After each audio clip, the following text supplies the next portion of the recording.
അടുത്തതായി 20th century historian Arnold Joseph Toynbee. അതിൻ്റെ ഒരു പ്രധാനപ്പെട്ട വർക്കാണ് എ സ്റ്റഡി ഓഫ് ഹിസ്റ്ററി. 12 വോളിയമുണ്ട്. അദ്ദേഹം ഈവൻറ്റുകളെക്കുറിച്ചുള്ള പഠനം ചരിത്ര പഠനമാകുന്നില്ല. Study about facts is not a history. സമൂഹങ്ങളെ പറ്റിയുള്ള പഠനമാണ് ചരിത്രം. സൊസൈറ്റി അഡ്വാൻസ്ഡ് സ്റ്റേജ്, അതാണ് സിവിലൈസേഷൻ സ്റ്റേജ് എന്നറിയപ്പെടുന്നത്. സംസ്കാരങ്ങൾ ഒരു മനുഷ്യ ശരീരത്തിന് തുല്യമാണ്. അവ ഉണ്ടാകുന്നു, സിവിലൈസേഷനുകൾ ജനിക്കുന്നു, വളരുന്നു, ഒരു പുരോഗമന ഉള്ളൊരു സ്റ്റേജിലെത്തുന്നു, ശേഷം ഇല്ലാതാവുന്നു. ഒരു സംസ്കാരത്തിൻ്റെ ഏറ്റവും പീക്ക് ലെവൽ അഥവാ പുരോഗമന ഘട്ടമാണ് സിവിലൈസേഷൻ എന്ന പേരിൽ അറിയപ്പെടുന്നത്. അദ്ദേഹത്തിൻ്റെ അഭിപ്രായത്തിൽ ഏകദേശം 26 മേജർ സിവിലൈസേഷനുകളുണ്ട്. 21 എണ്ണം മാത്രമേ സർവൈവ് ചെയ്തു, ബാക്കി 5 എണ്ണം ഡിക്ലൈൻ ചെയ്തു.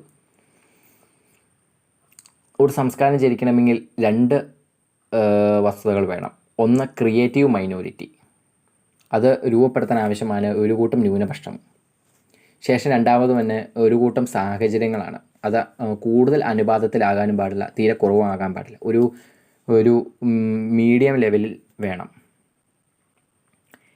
ശേഷം ഒരു സ്മോൾ ഗ്രൂപ്പ്, നല്ല ശരിയായ അറിവുള്ള ഹൈലി കോമ്പറ്റീറ്റീവായിട്ടുള്ള സ്മോൾ ഗ്രൂപ്പ് ആണ് ഇതിനെ രൂപപ്പെടുത്താനായിട്ട്, സമൂഹത്തെ രൂപപ്പെടുത്താനായിട്ട് അനിവാര്യമായത്. Challenger response to things. Creative minority സ്വീകരിക്കേണ്ട 2 ഘടകങ്ങളാണ് ഈ ചലഞ്ചർ റെസ്പോൺസ്. വെല്ലുവിളിക്കാനും റെസ്പോണ്ട് ചെയ്യാനും പ്രതികരിക്കാനുമുള്ള കഴിവ് ക്രിയേറ്റീവ് മൈനോറിറ്റി നേടിയെടുക്കണം. ശേഷം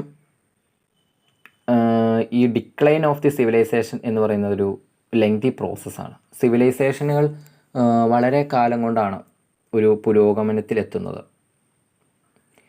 സിവിലൈസേഷനിൽ സ്റ്റാർട്ട് ചെയ്യുന്നു, ശേഷം വളരെ കാലം കൊണ്ട് ഒരു പ്രോഗ്രസ് സ്റ്റേജിലെത്തുന്നു, ശേഷം ഡിക്ലൈൻ ചെയ്യുന്നു.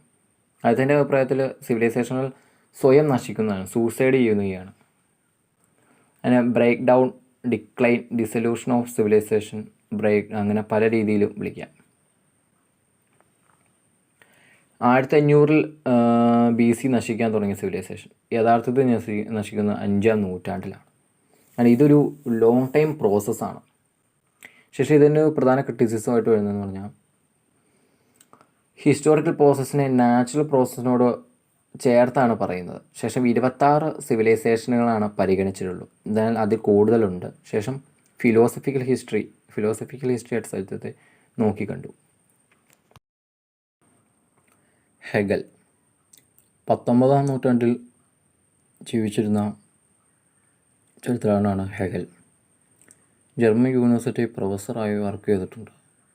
മേജർ വർക്കുകൾ the science of logic, encyclopedia of philosophy of science, philosophy of rights.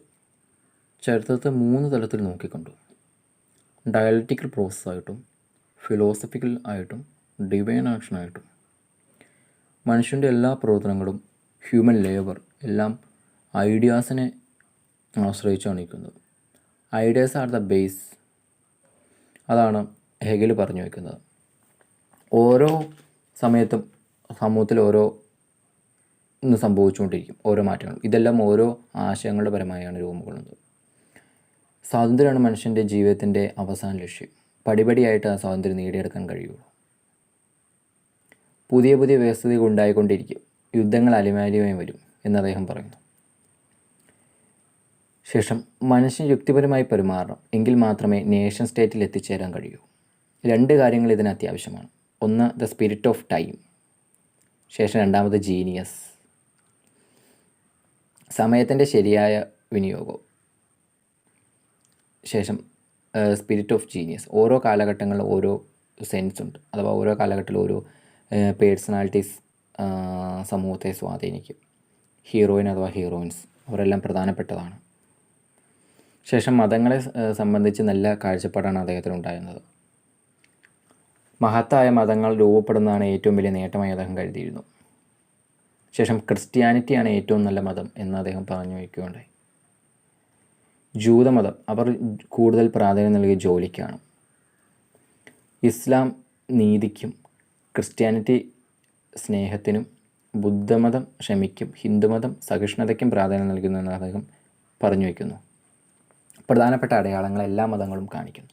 ഇതിൻ്റെ വിമർശനമായി വരുന്നത് ഇസ്ലാം മതത്തെ